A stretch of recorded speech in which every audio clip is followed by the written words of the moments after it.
Hi friends, അമ്മയുടെ രുചിക്കൂട്ടിലേക്ക് സ്വാഗതം. ഇന്ന് നമ്മൾ വന്നിരിക്കുന്നത് നല്ലൊരു കൂൺ തീയലിൻ്റെ റെസിപ്പിയുമായിട്ടാണ്.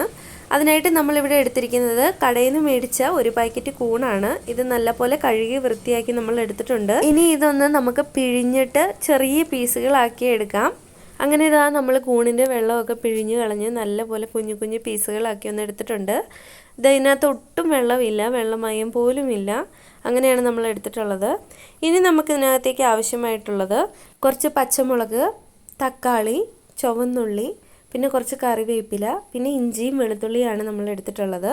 ഇനി ഇതിനകത്തേക്ക് ആവശ്യമായിട്ടുള്ളത് കുറച്ച് മീറ്റ് മസാല, മഞ്ഞൾപ്പൊടി, മുളക് പൊടി, മല്ലിപ്പൊടി, പിന്നെ കുറച്ച് പട്ടയും ഏലക്കയും പെരുംജീരകം, പിന്നെ കുറച്ച് ചെറിയ ജീരകം, വറ്റൽമുളകുമാണ് എടുത്തിട്ടുള്ളത്. ഇനി നമുക്കിതിനകത്തേക്ക് ആവശ്യമായിട്ടുള്ളത് കുറച്ച് തേങ്ങയാണ്. നമ്മളിവിടെ ഒരു മുറി തേങ്ങ എടുത്തിട്ടുണ്ട്. ഇനി ഈ തേങ്ങ നമുക്കൊന്ന് വറുത്തെടുക്കണം. അതിനുവേണ്ടി ഒരു ചട്ടി അടുപ്പത്ത് വെക്കാം. ചട്ടിയൊക്കെ ഒന്ന് ചൂടായി വന്നിട്ടുണ്ട്. ഇനി അതിനകത്തേക്ക് നമ്മൾ എടുത്ത് വെച്ചിരിക്കുന്ന തേങ്ങ ഒന്ന് ഇട്ട് കൊടുത്തിട്ട് ഇതൊന്ന് നമുക്ക് വറുത്തെടുക്കണം.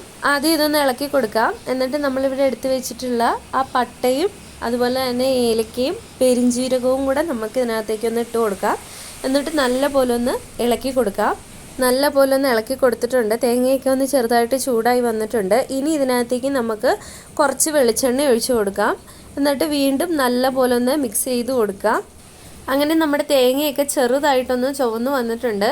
ആ സമയം നമുക്ക് ഇതിനകത്തേക്ക് നമ്മൾ എടുത്ത് വെച്ചിരുന്ന വറ്റൽ മുളക് മുറിച്ചൊന്ന് ഇട്ട് കൊടുക്കാം. എന്നിട്ട് നല്ല പോലെ ഇളക്കി കൊടുക്കാം. ഇത് നല്ല പോലെ ഒന്ന് മൂപ്പിച്ചെടുക്കണം. അങ്ങനെ ഇത് നമ്മുടെ തേങ്ങയൊക്കെ നല്ല പോലെ ഒന്ന് മൂത്ത് വന്നിട്ടുണ്ട്. ഇനി നമുക്കിതിനകത്തേക്ക് ചേർത്ത് കൊടുക്കാനുള്ളത് നമ്മൾ എടുത്ത് വെച്ചിരുന്ന നമ്മുടെ മസാലപ്പൊടികളാണ്. അതുകൂടെ ഒന്ന് ഇട്ട് കൊടുക്കുക. ഇട്ട് കൊടുത്തതിന് ശേഷം അന്നേരം നമ്മളിത് അടുപ്പിൽ നിന്ന് ഇറക്കി വെച്ചിട്ട് വേണം ഇളക്കി കൊടുക്കാനായിട്ട്. ഇല്ലെങ്കിൽ കരിഞ്ഞു പോകും. കരിഞ്ഞു പോകാതെ ശ്രദ്ധിക്കുക. ഇനി ഇത് നമുക്കൊന്ന് തണുക്കാനായിട്ട് മാറ്റി വയ്ക്കാം.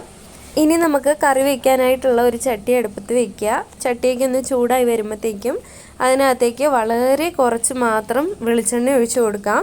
എണ്ണയൊക്കെ ഒന്ന് ചൂടായി വന്നിട്ടുണ്ട്. ഇനി നമ്മളിവിടെ ആദ്യം എടുത്ത് വെച്ചിരുന്ന നമ്മുടെ ചുവന്നുള്ളി ഇട്ട് കൊടുക്കാം. എന്നിട്ടൊന്ന് ഇളക്കി കൊടുക്കാം. പിന്നെ നമ്മുടെ പച്ചമുളക്, വെളുത്തുള്ളി, ഇഞ്ചി, പിന്നെ തക്കാളിയും കൂടി ഇട്ട് കൊടുത്തിട്ട് നല്ല പോലെ ഒന്ന് മിക്സ് ചെയ്ത് കൊടുക്കാം. അങ്ങനെയെല്ലാം നല്ല പോലെ ഒന്ന് മിക്സ് ചെയ്തെടുത്തിട്ടുണ്ട്. ഇനി നമ്മൾ മുമ്പേ കഴുകി വൃത്തിയാക്കി വെച്ചിരിക്കുന്ന നമ്മുടെ കൂണ് ഇതിനകത്തേക്ക് ഇട്ട് കൊടുക്കാം.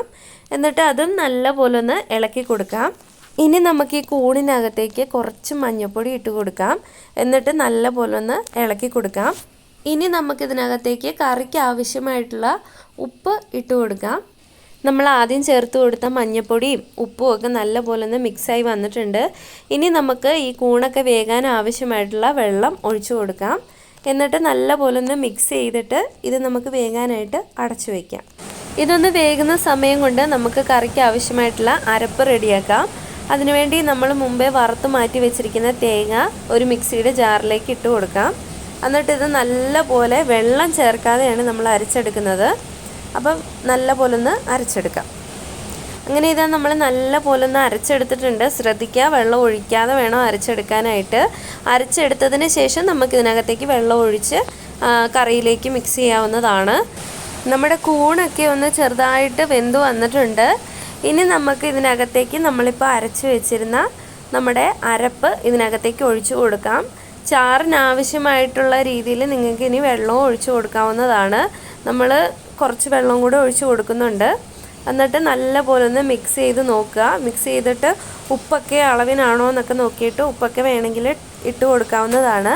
നമ്മുടെ കൂൺ കുറച്ചും കൂടെ ഒന്ന് വേകാനായിട്ടുണ്ട്. അതുകൊണ്ട് നമ്മൾ അടച്ചു വെച്ച് 10 മിനിറ്റ് അടച്ചു വെച്ചിട്ടൊന്ന് വേവിക്കാനായിട്ട് വെക്കുകയാണ്. അങ്ങനെ 10 മിനിറ്റ് ആയിട്ടുണ്ട്. ഇനി നമുക്കിതൊന്ന് തുറന്ന് നോക്കാം. എന്നിട്ടൊന്ന് ഇളക്കി കൊടുക്കാം. അങ്ങനെ ഇതാ നമ്മുടെ കൂണൊക്കെ നല്ല പോലെ ഒന്ന് വെന്ത് വന്നിട്ടുണ്ട്. ഇനി നമുക്കിതൊന്ന് അടുപ്പത്തുനിന്ന് മാറ്റി വയ്ക്കാം. ഇനി വേറൊരു ചട്ടി ചൂടാവാനായിട്ട് വയ്ക്കാം. എന്നിട്ട് അതിനകത്തേക്ക് കുറച്ച് വെളിച്ചെണ്ണ ഒഴിച്ചു കൊടുക്കാം. ഒരുപാട് വെളിച്ചെണ്ണ ഒഴിക്കരുത്, കുറച്ച് മാത്രം വെളിച്ചെണ്ണ ഒഴിച്ചു കൊടുക്കാവുള്ളൂ. അപ്പോൾ കുറച്ച് വെളിച്ചെണ്ണ ഒഴിച്ചു കൊടുക്കുക. എന്നിട്ട് എണ്ണയൊക്കെ ഒന്ന് ചൂടായി വരുമ്പോഴത്തേക്കും നമുക്കതിനകത്തേക്ക് കുറച്ച് കടുക് ഇട്ട് കൊടുക്കാം. കടുകൊക്കെ ഒന്ന് പൊട്ടി വരുമ്പോഴത്തേക്കും നമുക്കിതിനകത്തേക്ക് 1-2 ചെറിയുള്ളി അരിഞ്ഞത് ഇട്ട് കൊടുക്കാം.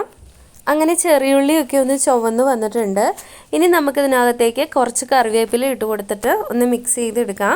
ഇനി ഇതിനകത്തേക്ക് നമുക്ക് കുറച്ച് വറ്റൽമുളകും കൂടി ഇട്ട് കൊടുത്തിട്ട് നല്ല പോലെ ഒന്ന് മൂപ്പിച്ചെടുക്കാം. അങ്ങനെ ഇതെല്ലാം നല്ലപോലെ ഒന്ന് മൂത്ത് വന്നിട്ടുണ്ട്. ഇനി നമുക്കിത് നമ്മുടെ കറിക്കകത്തേക്ക് ഒഴിച്ചു കൊടുക്കാം. ഇനി നമുക്കിതൊരു 10 മിനിറ്റ് അടച്ചു വയ്ക്കാം. 10 മിനിറ്റ് ആയിട്ടുണ്ട്. ഇനി നമുക്കിതൊന്ന് തുറന്ന് നോക്കാം. അങ്ങനെ നമ്മുടെ കൂൺ തീയൽ റെഡി ആയിട്ടുണ്ട്. ഇത്രയേ ഉള്ളൂ നമ്മുടെ കൂൺ തീയലിൻ്റെ റെസിപ്പി. എല്ലാവരും വീട്ടിലൊന്ന് ട്രൈ ചെയ്ത് നോക്കുക. നമ്മുടെ വീഡിയോ ഇഷ്ടപ്പെട്ടാൽ ലൈക്ക് ചെയ്യുക, ചാനൽ സബ്സ്ക്രൈബ് ചെയ്യുക. താങ്ക്